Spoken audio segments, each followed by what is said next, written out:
Many thanks for joining us on the Value Chain TV News Update. I am S.A. Ufuma with the news. And on the news update, the Nigerian Electricity Management Services Agency, NEMSA, has issued a stern directive to electricity distribution companies to replace weak distribution networks in their franchise areas within 7 days.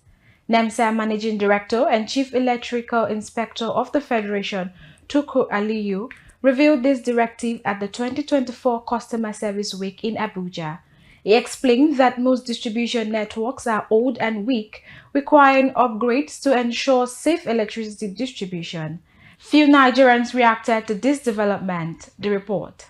Actually, the issue of bill payment or tariff for power supply has become so discouraging in the sense that the supply is too low and the bill keep increasing, and it has become unbearable. I don't know about band A, band B. They created the bands. To me, is a level of exploitation for now, unless they begin to deliver as required.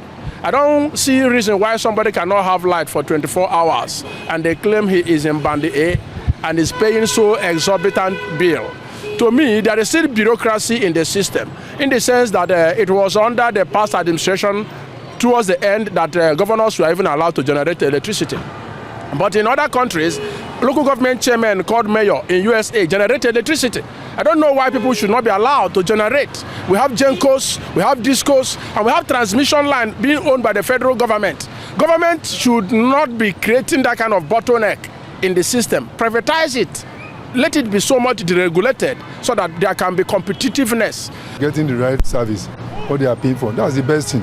They should put their house in order, put their everything in order, so people can enjoy what they are paying for.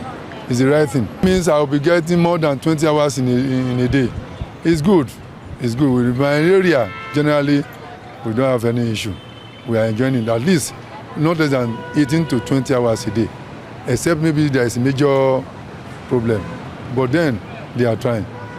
The federal government is doing well to that direction, at least to be able to elevate the situation of ground now. You know, things are not easy.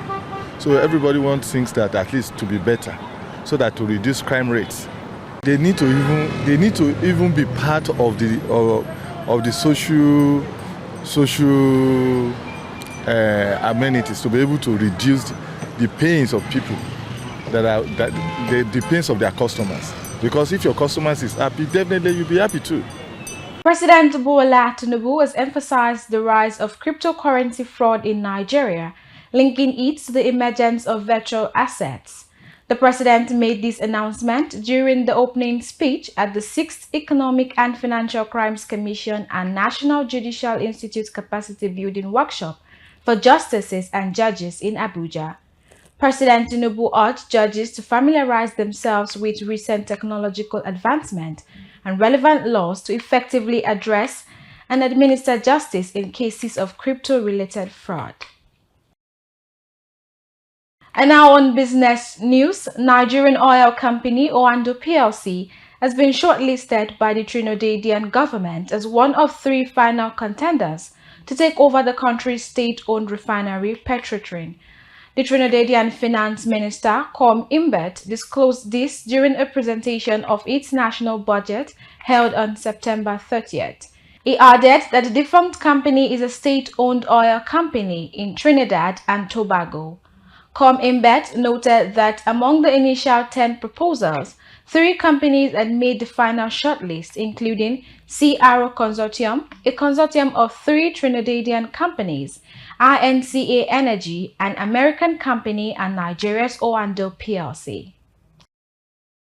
Away from that now, the Nigerian Communications Commission, NCC, is set to take enforcement measures against Starlink following the company's recent decision to raise subscription package without prior approval. This was disclosed in a statement by the NCC Director of Public Affairs, Ruben Moka. Moka confirmed that Starlink had submitted a request for approval regarding the price increase, but the Commission had not responded before the announcement was made. Some Nigerians who spoke to Value Chain TV reacted to this development. The report. Well, there are 2 players here. Starlink belonging to Elon Musk, then NCC as a regulator. When it comes to regulation, NCC within its framework can look at some certain things, and if within the framework they feel they are not satisfied with some certain actions, they will call you to order, because one of their main priorities is to protect Nigerians when it comes to communications. Okay? Then Elon Musk, the angle where we put Elon Musk before Starlink, Elon Musk is an individual different from Starlink. So Starlink is a company, yes, owned by Elon Musk. They are both two different individuals. First, are they registered in Nigeria under the Company and Allied Matter Act as amended in 2020? Yes. I've not been privy to see that. But if they are registered, then they are players within the Nigerian economy, and their prices are governed by the economic factors of Nigeria. So if they increase their prices due to one economic indices or the other, however, they should notify, I didn't say may, should notify the NCC within a common ground. Write to the NCC, explain their common grounds, and explain why they should increase their own tariff. Compare them. NCC will do a comparative analysis between, they are not the only players. We have other ones like, what do you call them now? We have Smile Network, we have StarTimes. So they'll do a comparative analysis between them and look at them, come out with a guideline and say, okay, they will now come out with a decision whether to increase or not to increase. However, the final power to increase is vested with Starlink. However, the protection of the people within the Nigerian scope is vested with NCC, so they have to look for a common ground. Regulatory authorities, most of the regulatory authorities, they don't do their job as it's supposed to be. If we have regulatory authorities that monitor these people very well, I don't think they will be doing that. The next is that they feel maybe they've bypassed some authorities and having known some big wigs or some big people. So they go through those ones and that will say, hey, waive off this thing for me. And they waive off it from them without the regulatory authorities being on the known.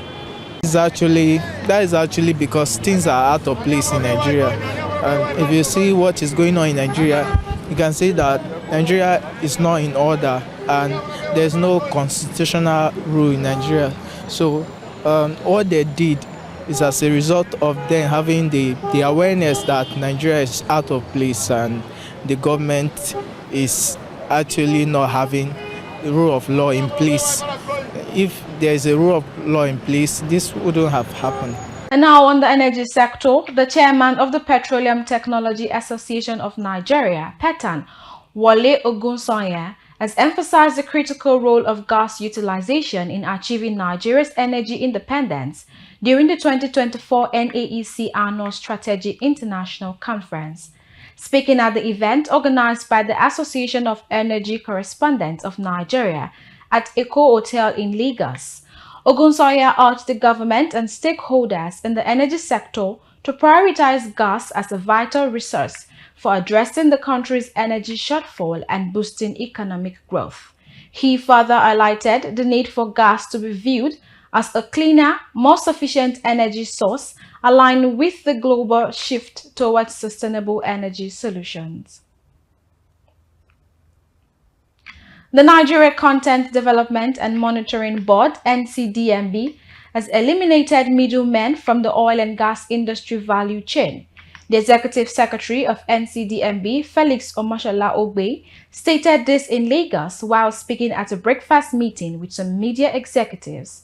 He added that the board also facilitated shortening the oil industry contracting cycle to 6 months, courtesy of the 3 presidential directives on local content operations issued by President Bola Tinubu in March 2024.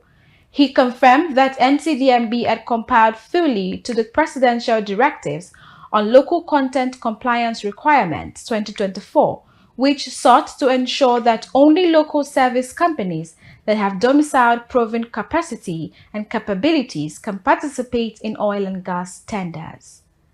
And now on sport, Andres Iniesta has announced his retirement from professional football at the age of 40, bringing an end to an illustrious career. Kabir Lawal gives us more details. In an emotional tribute, Inter Miami superstar Lionel Messi, Iniesta's former Barcelona teammate, expressed his admiration and gratitude for their time together on the pitch. Iniesta's remarkable career includes scoring the winning goal for Spain in the 2010 World Cup and winning 2 European Championships with La Roja. At the club level, he made 674 appearances for Barcelona, winning 9 La Liga titles and 4 Champions League trophies. After leaving Barcelona in year 2018, Iniesta joined Vissel Kobe in Japan before most recent playing for Emirates Club in the United Arab Emirates. That's Sport News. I am Kabir Lawal. And that's it on the Value Chain TV News Update. I am S.A. Ufoma. And do well to follow us on all social media platforms. And don't forget to subscribe to our YouTube channel for more news updates. Bye for now.